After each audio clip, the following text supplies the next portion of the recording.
What's going on, guys? It's your boy Andy. Welcome back to my channel. Today I have another topic for you guys, and it is top mistakes that you are making on your coding portfolio. So on your coding portfolio that you will use to showcase yourself and your projects, there are a few mistakes that I've seen time and time again that I want to share with you guys so that you guys can avoid it. So before we begin, I just want to say that if you guys like this type of tech content, please consider subscribing to my channel so that you can get the latest up-to-date content from this channel. Okay, so let's get right into it. So point number one is clunky and outdated UI. So you guys all seen it. You guys know what I'm talking about. You know when you see a UI and you see it's nice, clean, simple, and easy to look at versus a UI that is clunky, outdated, and just hard to navigate. That is the main point. So I mean, the best example that I can give is Craigslist, right? If you guys ever been on Craigslist, you know what kind of vibe it gives off. It gives off, right? It gives off that shady vibe that, you know, even the whole concept of Craigslist is shady itself, but the website just adds on top of it because of its out-of-date UI. So do not make your website look like Craigslist. It's very shady. Make it easy to navigate and clean and easy on the eyes, okay? So here are some tips for that. Tip number one for making your UI better is, instead of creating everything from scratch, right? You don't need to create everything from scratch. Instead of creating everything from scratch, use a template. You can go to HTML5, get a template, or even use WordPress, or you can use a paid service like Squarespace, right? Like, I know you guys are thinking like, oh, you're just using another website, like a template website to put your stuff in, but that's fine. No one's ever said you had to create your own portfolio website. It's there to showcase your projects, not the actual site itself. So it's totally fine if you guys use a template.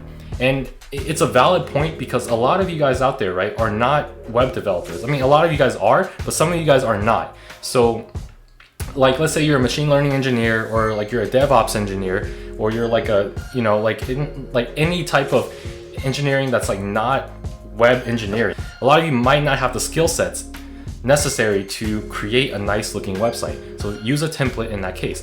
However, if you are a web developer and you want to create your own portfolio, then you can also take inspiration from other people's portfolio, or you can look at a place where designers upload their design and take inspiration. Do not copy, take inspiration and just make it your own, right? So a site I would recommend if you want to take this route is Dribbble. Dribbble has a lot of, that's Dribbble with two B's. Dribbble has a lot of designers upload their work, and you can just sift through them, see what design looks good to you, and see what you can implement into your site, right? So those are the tips that I recommend to get a better looking UI so that people like me don't have to suffer while I'm reviewing it, or not reviewing it.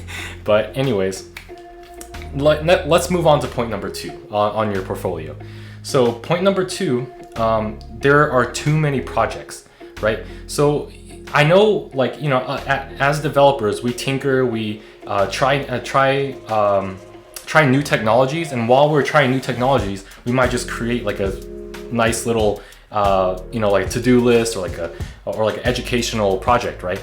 But do not put those on your portfolio, because we only need, so your portfolio should only have 4 to 5 projects max. And those 4 to 5 projects, ideally, most of them should be professional grade websites. They shouldn't be like educational things like weather apps, or I kid you not, I still see people's portfolio with calculator apps. If you have a calculator app on your portfolio, remove it, okay? Just to help others that have to review your portfolio.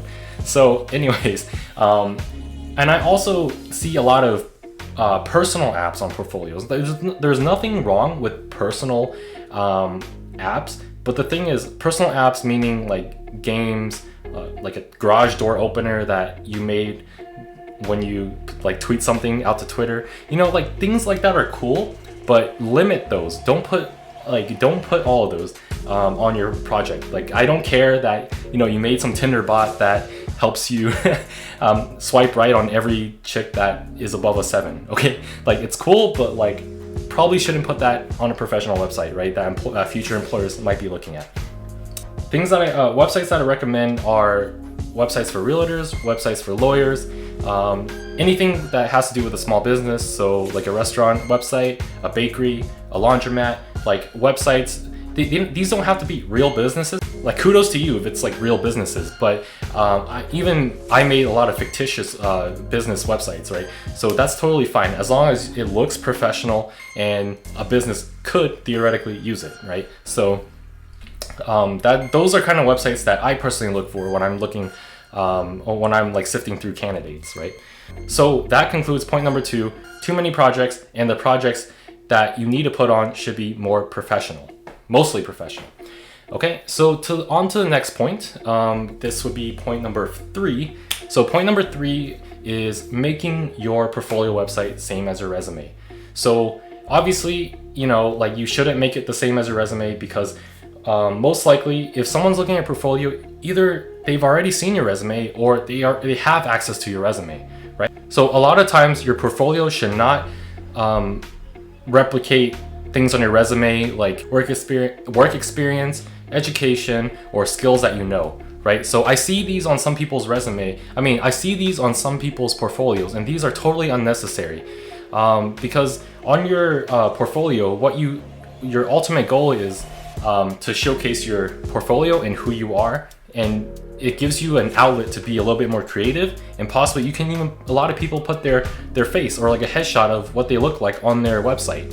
So it's a chance for you to be a little bit more creative. So don't put all the stuff that you normally put on a traditional resume, because that, you know, has to follow a certain structure, has to hit certain keywords so that, you know, like an automated system can pick it up.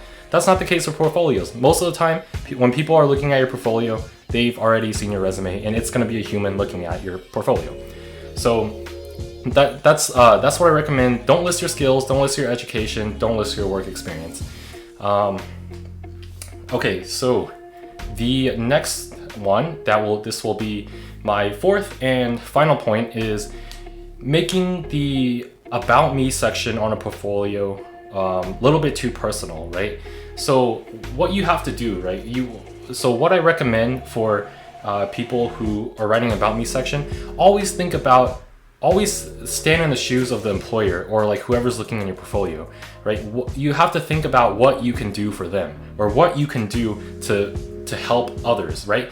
You don't want to say like, oh, this is me, this is all what I know, like I'm a professional, like I'm so good at this and that. You don't want to do that. You want to say like, you know, you want to show a little bit of passion. You want to show that, you know, like you enjoy what you do, and that so you enjoy what you do, and that you're a very results-driven person. Basically, the idea is to keep selling. Like your About Me section is not really about you; it's about them. You have to keep selling. So that's the that's one last tip that I want to give you guys is that the About Me section, the selling doesn't stop. You have to keep going. Okay. So that'll do it for me today. These are the top mistakes that I think candidates are making on their website coding portfolio. So if you guys have any questions, or so if you guys want me to review any of your portfolios or you want me to check them out, you can leave a comment and just give me a link, and I can take a look.